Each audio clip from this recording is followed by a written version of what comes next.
Good, Doug. Welcome back to CFC TV. This is not a review of yesterday's game because I didn't see the whole game, but I have a few things to say to what has been going on after the game and what people have been saying about Jose and the rumors of him, not rumors, but like people suggesting that he should go. Um, well, to start off, obviously the result is not good yet again. Um, the team sheet at the beginning of the game obviously was very weird in the first place. Ivanovic started again, which, to be honest, I knew what was going to happen after he said he thinks Ivanovic is the best right back we have in the press conference on Friday. Um, and Fabregas started as well, which I know I've said in my last video that can't happen again, at least not a CDM. But yeah, so JT was back in the side, Zuma was left out.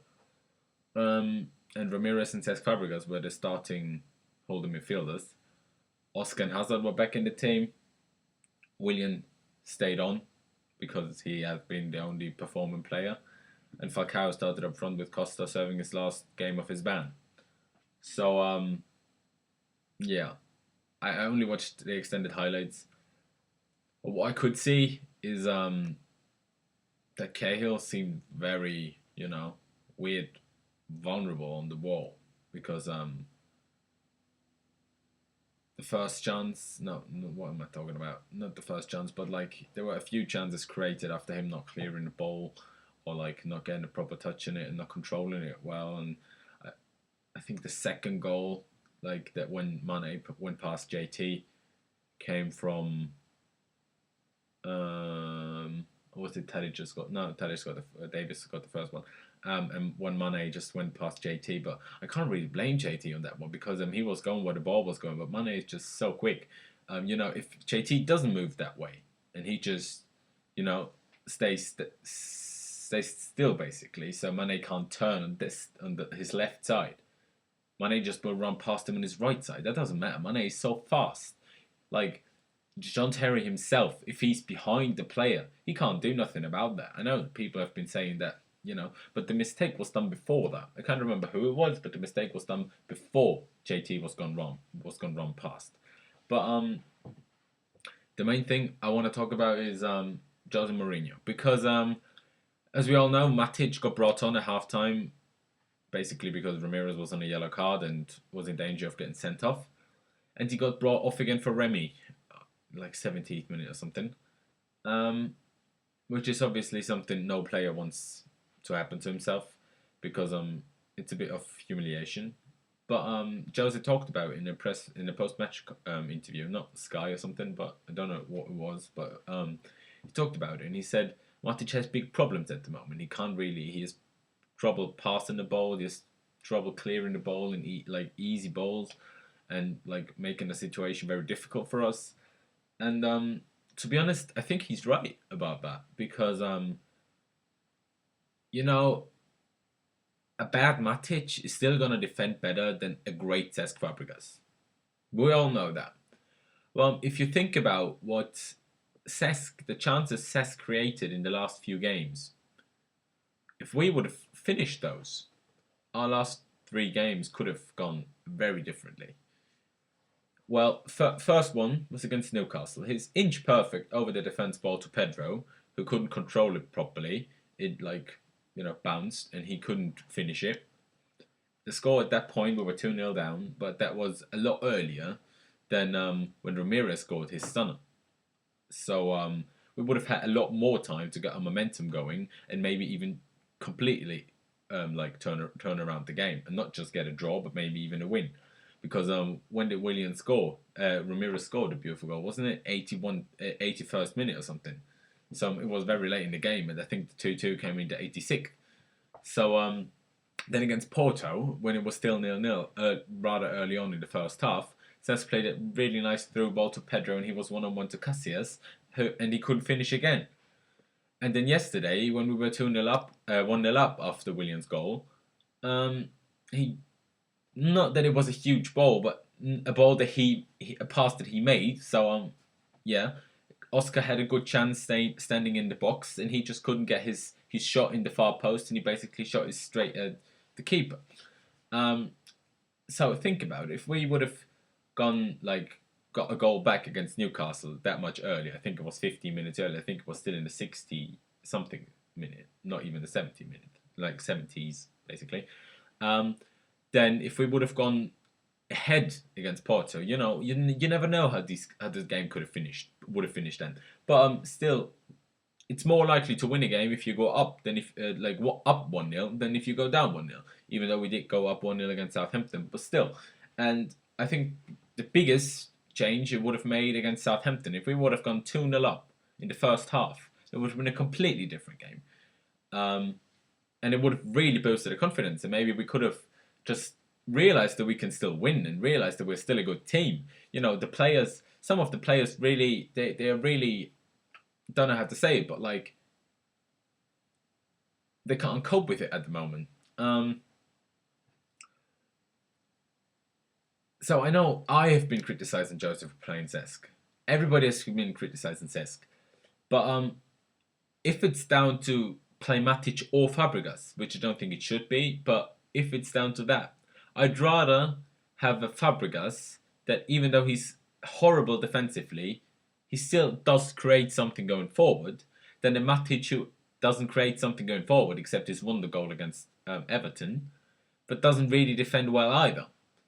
And Ramirez, who's actually on decent form at the moment, or Ruben Loftus-Cheek, play next to Fabregas. I would play Fabregas at cam, but then again, I feel like if he's going to set up people, a player like Oscar is going to miss, who is one of those who can actually finish. Yeah, he didn't last night, but he can.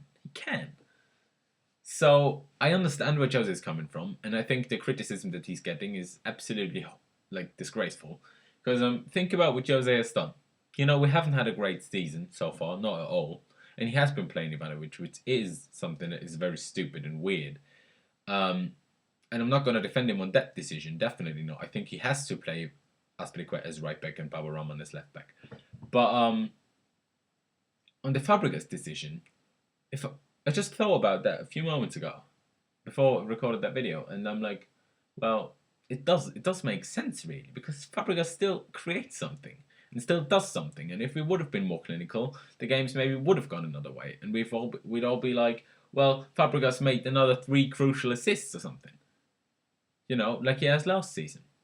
But we didn't finish the chances, so we can't really we can't say well Fabregas has been doing great. And he had a great shot against Porto as well, which Casillas saved with a great save. So Fabregas hasn't been great at all defensively. As I said, he's not running after the ball. He's not being in position perfectly, and there are a lot of things that are going wrong with him defending. But we all know that he's not a great defender, like defensive midfielder. We all know that.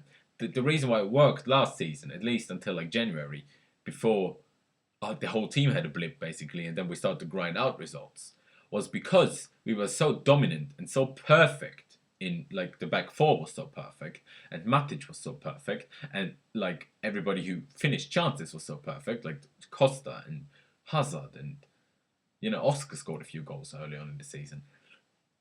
Because of that, Fabregas could shine because he made the assists, and even though he still does make great passes now, nobody's finishing them now. So if the defense doesn't work, which it clearly doesn't, the back four, except Azpilicueta probably, and whoever plays next to him in holding midfield, neither Matic nor Ramirez, doing a great job defensively, he can't really shine because he's always being made out for, well, you messed up that defensively. But he wasn't great defensively last season. But nobody was arguing about that last season, were we? Because we were winning games. And he was making assist after assist after assist.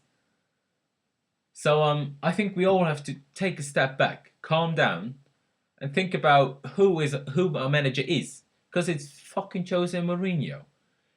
Think about it. I know a lot of people have been saying, bring back Ancelotti, bring Klopp in, bring I don't know who in. But what is the point of bringing in Ancelotti, who, did win the double with us? But with what team? With Jose's team. Who knows what Ancelotti would have done if Mourinho wouldn't have been here a few years before that? Who knows? Nobody can. And then Klopp, he has been at Dortmund, who were an underdog when he took over, and he made them a big, not they are a big club, but not a club that is expected to win league and cups every year. He still didn't make that out of them, but he made them a very good team and a team that was feared all over Europe. But he had one team where he did a great job. He was at Mainz before that. He didn't do that great, you know. He finished at mid-table, which is good for that team. But he has never been at a club that is expected to win the league and the cup and trophies every year. He has never been at that, so he hasn't been under that pressure. So to bring Klopp in a situation like this, where all of our players can't cope with the situation and the fans are going mental, and then to bring in a manager who hasn't been in the situation, neither the losing situation, well, he kind of has last season, but what did he do? He resigned. Wouldn't be smart, in my opinion.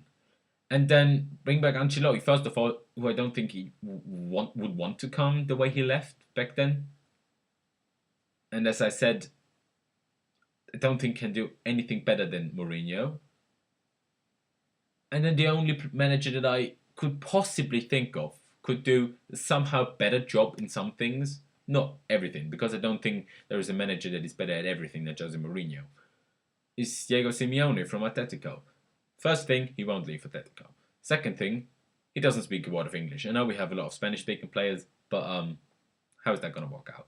There's no point in if a manager comes in mid-season, then taking a month, with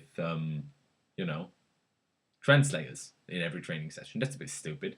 So stick with Mourinho.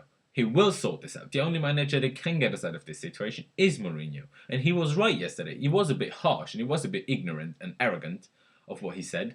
That it's a huge moment in the club's history that if we sack him, we sack the best manager this club has ever had. But he's right. He is right. And we would sack the best manager in the world. Yes, he still is the best manager in the world. Who else is the best manager in the world then? Is it Louis van Gaal? Because United have been doing well so far. Not great, but well. Even though they're losing 3-0 to Arsenal now. Is Wenger now the greatest manager in the world? No. It's Rafa. Definitely not the greatest manager in the world. It's Luis Enrique, who Barcelona almost sacked last season, but still won the treble then, but almost sacked last season the best manager in the world? No. Is Pep Guardiola the best manager in the world? Definitely not, because he is probably he does have the best squad. Considering what he's doing with as many injuries and with who has those injuries at the moment, he's doing well. But would Guardiola work in Premier League? Nobody knows. Would Guardiola work at Chelsea? Definitely not. Would Guardiola join Chelsea? Most likely not. Just think about it. We have Jose Mourinho. He's the best manager in the world. He will get us out of this. It will take a while. Okay, then we have one bad season. We don't win the league. As long as we finish top 4, it's no big deal. We have a bad season. So what? Arsenal have had bad seasons for 10 years in a row. We can still win the Capital One Cup. We can still win the FA Cup. No matter what happens, we probably won't win the Champions League. No matter if we're on top form from now on or not. It doesn't matter. We probably won't win the Champions League, let's be honest. But just stick with him. He will sort it out. I just pray that Roman Abramovich thinks the way I do about this.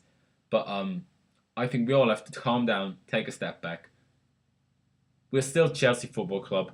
The fans that left yesterday after 70 or 75 minutes should really take a look at themselves. Because I can't be there every week. Because I don't live there and I don't have the money to fly there every week. And I definitely can't afford a season ticket. And I definitely can't afford to buy a ticket every week. And I won't even get a ticket every week because obviously I don't have enough loyalty points for now. So those people really have to have a look at themselves because I would love to be there every week. I would love to.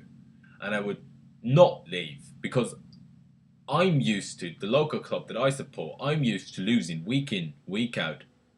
We're in the second division now and we started winning. We were relegated 2 seasons ago, and last season we almost relegated in the third division. I'm used to losing week in, week out, and I don't leave the stadium. I don't, and I wouldn't for Chelsea if we don't win every week. If we lose games, I wouldn't. I would sing my fucking heart out to get the team going again, to show that we still love them, that we don't care. Of course we care, but that it doesn't change our support how they do. So there are a lot of problems going on. Players, performance, Mourinho himself with the decision of playing Ivanovic, and the fans. But it won't change by changing Mourinho. Yes, maybe the new manager won't play Ivanovic, but will not playing Ivanovic change it as losing games or not winning games? No, it won't. Because yes, maybe we won't concede 3 goals then. Maybe we'll concede only 2 or maybe 1. But look at how many goals we've been scoring. Look at what kind of goals we've been scoring. It's only been Willian free kicks except against Maccabi Tel Aviv. What other goals have we been scoring? One the goal against Everton by Matic. Then a few weird goals by Willian and great goals by Willian. Then there was Costa's goal against West Brom. And then there were the lucky goals against Swansea in the first game. Oscar's deflected free kick and Willian's deflected shot. Not deflected free kick by Oscar, but nobody got to it. So it was a bit weird for the keeper. We're not scoring proper goals except Costa's goal against Everton. We're not scoring normal goals. I can't remember what kind of goal we scored against Palace now. But still, except in the Champions League against Maccabi Tel Aviv, where we won for 4-0, we scored normal goals. But otherwise, it's been weird free kicks, great free kicks, or beautiful strikes. Like Ramirez one against Newcastle. Or, as I said, free kick by Willian again to make it 2-2. But that won't change by not playing Ivanovic. We still won't somehow score 5 goals a game. Because that needs to change in a different way. Hazard needs to start performing. Pedro needs to start performing. Everybody needs to start performing. And that won't change by changing the manager. That definitely won't change by changing the manager. Trust me on that. And as I said, I don't think it will change by leaving out Ivanovic.